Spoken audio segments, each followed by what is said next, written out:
বিসমিল্লাহির রহমানির রহিম। আসসালামু আলাইকুম ওয়া রাহমাতুল্লাহ। আপনি কি কখনো এমন কাউকে হারিয়েছেন যাকে আপনি নিজের জানের চেয়েও বেশি বিশ্বাস করতেন? এমন কারো থেকে দূরে সরে যেতে হয়েছে যার জন্য আপনি রাত জেগে দোয়া করেছেন? প্রিয় দর্শক, কখনো কখনো আল্লাহ আমাদের সরাসরি কিছু বলেন না, বরং তিনি আমাদের জীবন দিয়ে আমাদের শিক্ষা দেন।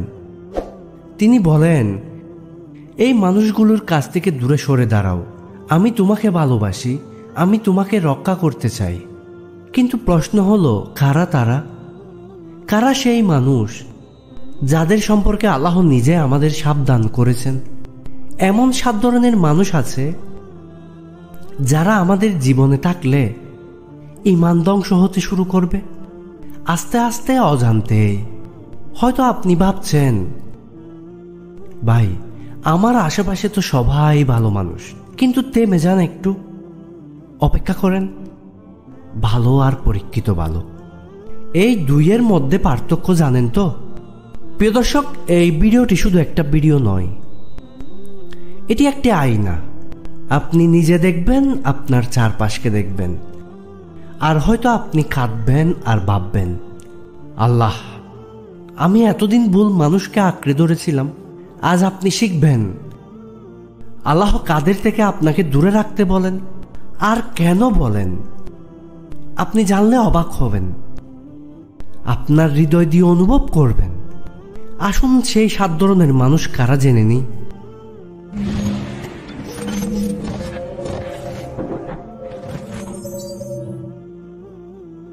1 নাম্বার, যারা গীবত করে। আপনি কখনো এমন কারো পাশে বসেছেন যার কথা শুনে আপনি একজন অনুপস্থিত মানুষকে ঘৃণা করতে শুরু করেন? এমন কথা তাকে সামনে বলা সম্ভব নয়, এটিই গীবত। আল্লাহ সুবহানাহু ওয়া তাআলা বলেন, হে মুমিনগণ, তোমরা পরস্পরের গীবত করো না। তোমাদের কেউ কি চায় তার ভাইয়ের মৃত মাংস খেতে?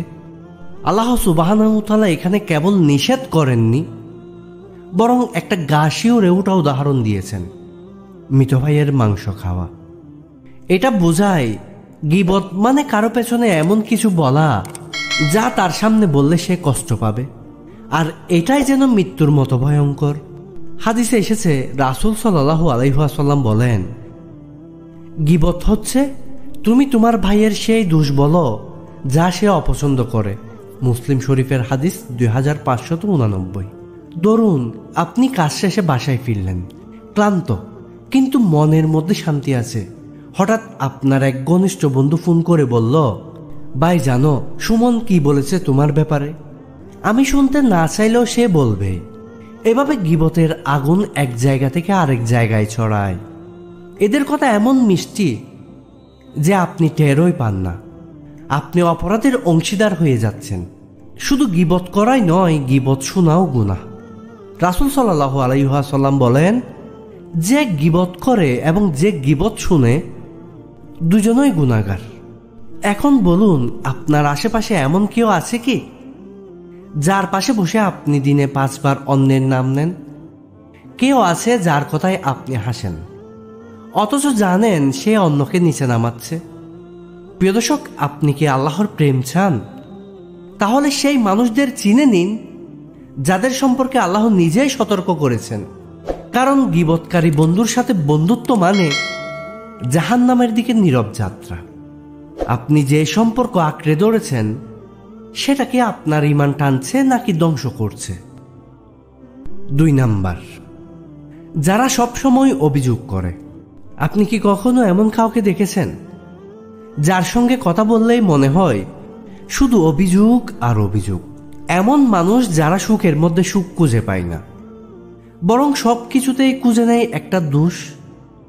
যখন আপনি বলেন আলহামদুলিল্লাহ, যা আছে তাতে আমি শান্তি খুঁজে পাচ্ছি, তাদের উত্তর আসে, আরে ভাই সুখ কোথায়? আমাদের দেশে তো কিছুই ভালো নেই, সব কিছু বেসে যাচ্ছে। আল্লাহ সুবহানাহু ওয়া তাআলা কুরআনুল কারীমে বলেন, আর যদি তোমরা কৃতজ্ঞ প্রকাশ করো তবে আমি তোমাদের আরো বৃদ্ধি করব, আর যদি তোমরা অবাধ্য করো তবে আমার শাস্তি অবশ্যই কঠিন। আল্লাহ সুবহানাহু ওয়া তাআলা আরো বলেন, যখন তোমাদের কষ্ট আসে তখন ধৈর্য ধারণ করো, কারণ সেই ধৈর্যই তোমাদের জন্য উত্তম। আল্লাহ আমাদের বলে দিয়েছেন কষ্টের মধ্যে ধৈর্য ধারণ করতে। অভিযোগ করা কিংবা সুখের দিকে না তাকিয়ে সমস্যা খুঁজে বের করা, এটা কেবল শয়তানের ছলনা।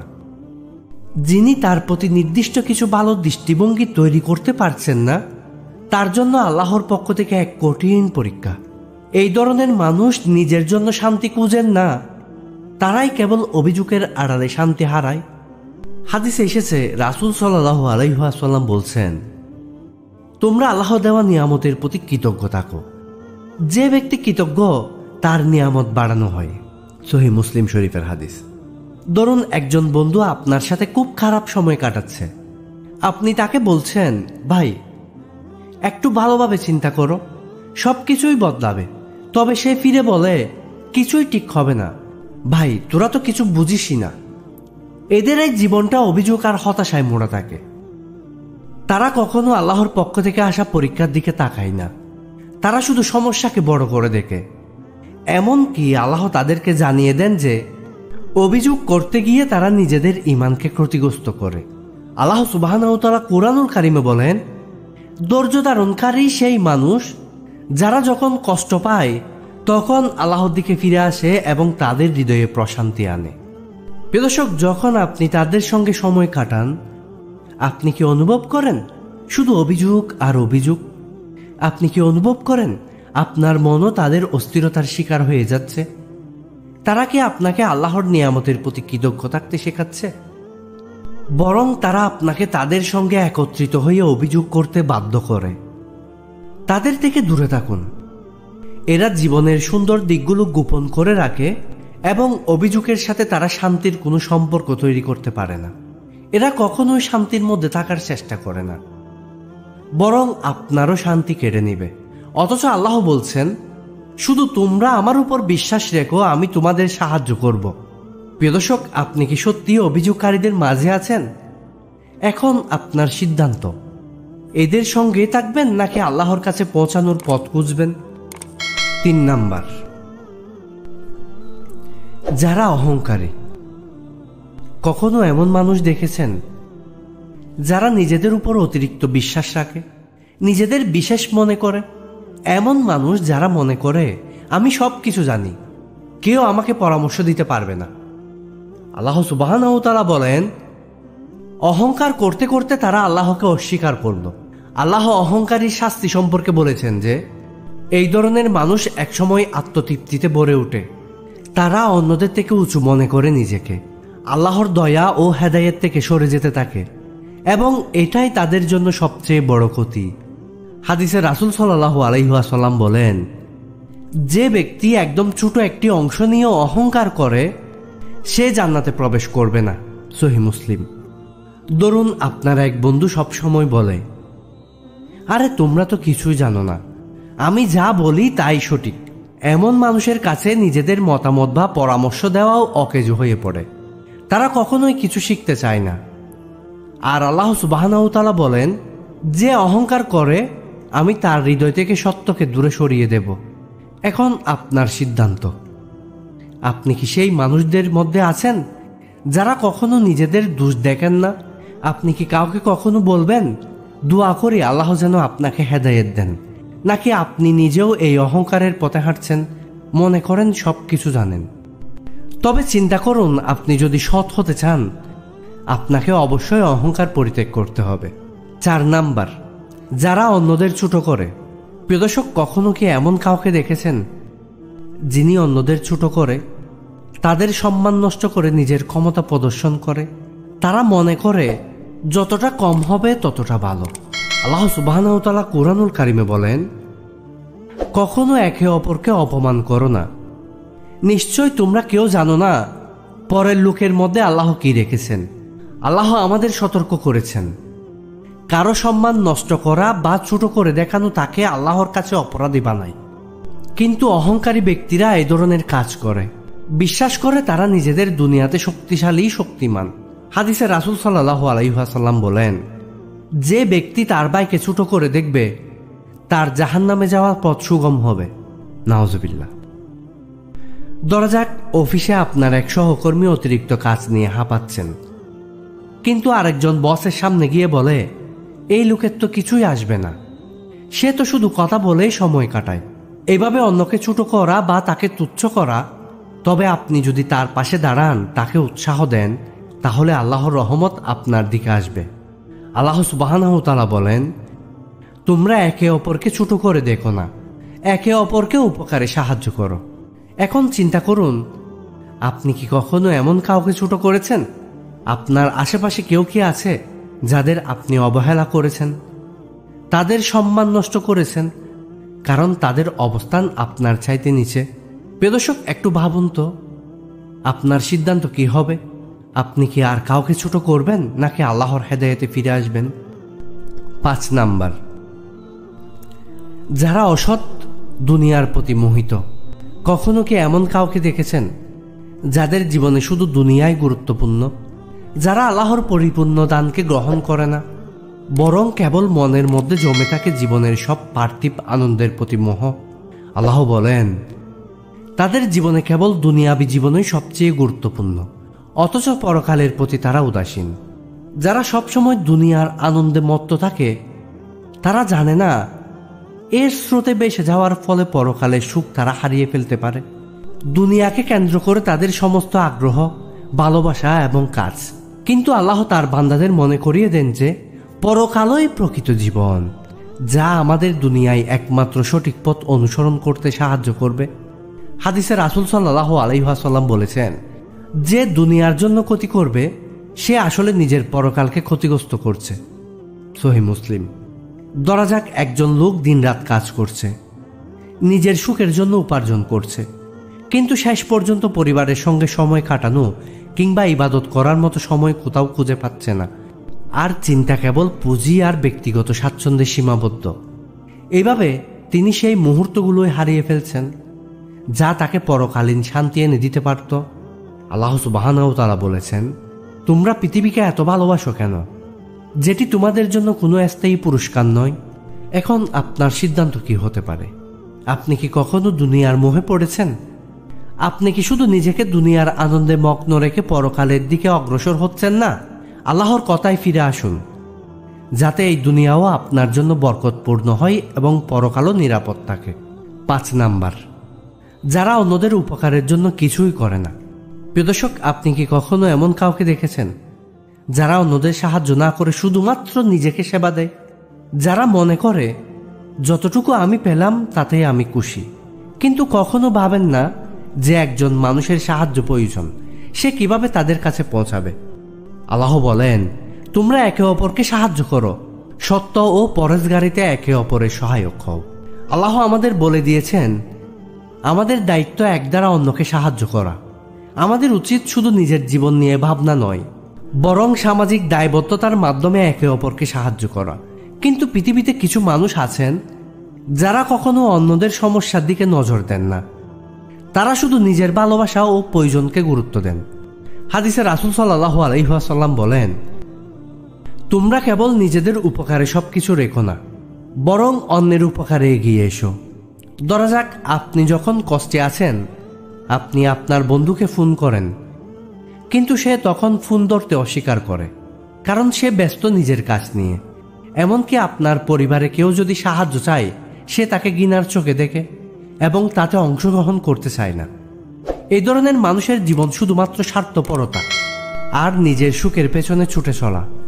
আল্লাহ বলেছেন, যে ব্যক্তি অন্যদের জন্য ভালো কিছু করে, তার জন্য আল্লাহ একটি বড় পুরস্কার রাখেন।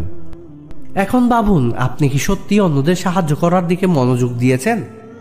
আপনার পাশের কেউ কি কখনো আপনার সাহায্য পায়নি যখন সে আসলে দরকারে ছিল? প্রিয় দর্শক, আপনি কি সেই পথ বেছে নেবেন যেখানে আপনি শুধু নিজের জন্য ভাববেন, নাকি মানুষের জন্য কিছু করার পথ গ্রহণ করবেন? 7 নাম্বার, সবচেয়ে গুরুত্বপূর্ণ, যারা আল্লাহর পথে পরিশ্রম করতে ভয় পায়।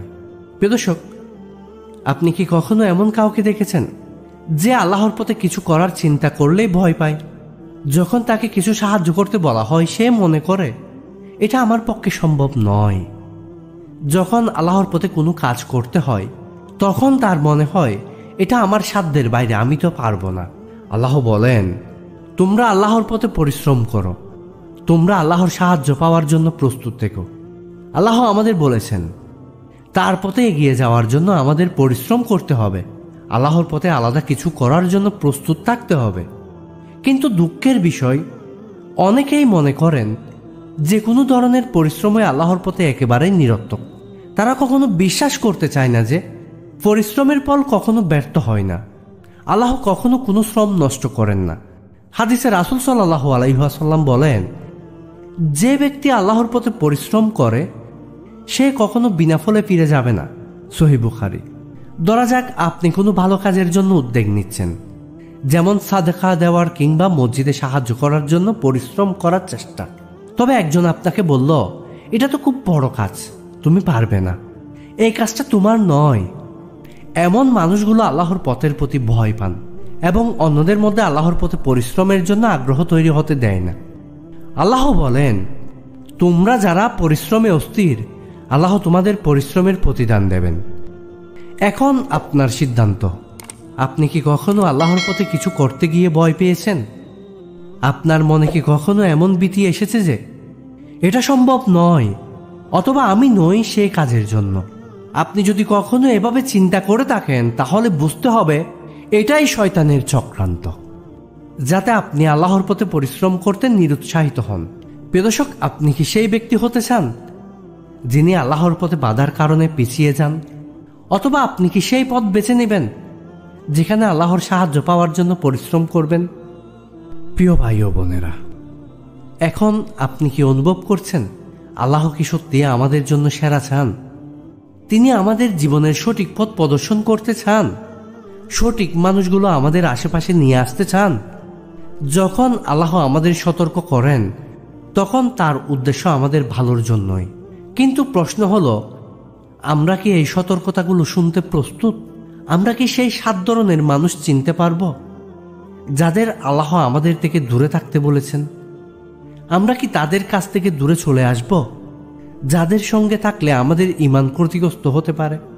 প্রিয় দর্শক, আপনার জীবন পরিবর্তন করতে হবে। আপনি এই মুহূর্তে সিদ্ধান্ত নিতে পারেন, আপনি কি সেই মানুষদের জীবনে রাখতে চান যারা আপনার ঈমানকে দৃঢ় করবে না, যে তারা আপনাকে চ্যালেঞ্জে ফেলবে?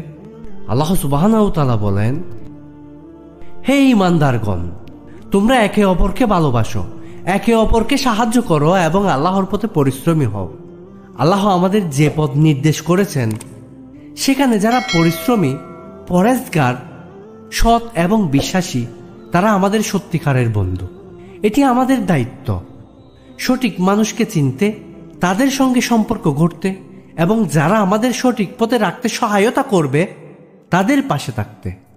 কিন্তু আপনার জন্য সবচেয়ে গুরুত্বপূর্ণ, আপনি এখন কি করবেন? আপনি কি সেই মুহূর্তটি নিতে প্রস্তুত যখন আপনি আল্লাহর পথে চলার জন্য সাহসী হয়ে উঠবেন? প্রিয় দর্শক, এখন আপনার কাজ কি হবে? আপনার জীবন থেকে প্রতিটি ভুল সম্পর্ক দূর করুন যারা আপনার ঈমান ক্ষতিগ্রস্ত করছে। এখনই সিদ্ধান্ত নিন, যারা আল্লাহর পথে সহায়তা করবে তাদের পাশে থাকুন, তাদের সহযোগিতায় একে অপরের ঈমান বৃদ্ধি করুন এবং সেই সাথে নিজের সম্পর্ককে আল্লাহর প্রতি ভালোবাসা দিয়ে পূর্ণ করুন। রাসূল সাল্লাল্লাহু আলাইহি ওয়াসাল্লাম বলেছেন, যে ব্যক্তি তার ভাইয়ের জন্য ভালো চায়, আল্লাহ তাকে জান্নাতের পথে পরিচালিত করবেন। সুবহানাল্লাহ। এখন প্রশ্ন আসবে, আপনার দায়িত্ব কি? আপনি কি আল্লাহর নির্দেশনা অনুযায়ী আপনার বন্ধুদের এবং সম্পর্কগুলো ঠিক করবেন? আপনি কি আপনার জীবনে এমন মানুষ চাইবেন যারা দুনিয়াবি মোহ বা দুনিয়াকে ভালোবাসে না, বরং আপনার ঈমানকে আরো শক্তিশালী করে? এখনই সময় পরিবর্তনের। আজই আপনার চিন্তা এবং আপনার সম্পর্কগুলো নিয়ে সিরিয়াস সিদ্ধান্ত নিন। আল্লাহর প্রতি আপনার প্রেম এবং বিশ্বাসকে দৃঢ় করুন, তাহলে আপনি জানবেন সত্যিকারের সাফল্য কোথায়। এখন আপনি কি করবেন? আসুন আজই আল্লাহর পথে এক পায়ে গিয়ে চলুন, আপনার ঈমানকে এক নতুন দিগন্তে উন্মোচন করুন। আমরা সবাই একটা দোয়া করি। হে আল্লাহ, তুমি আমাদের জীবন থেকে ভুল মানুষকে সরিয়ে দাও এবং আমাদের ঈমানকে আরো দৃঢ় করো। তোমার রাস্তায় চলার তৌফিক দান করো। আমিন। আসসালামু আলাইকুম ওয়া রাহমাতুল্লাহ।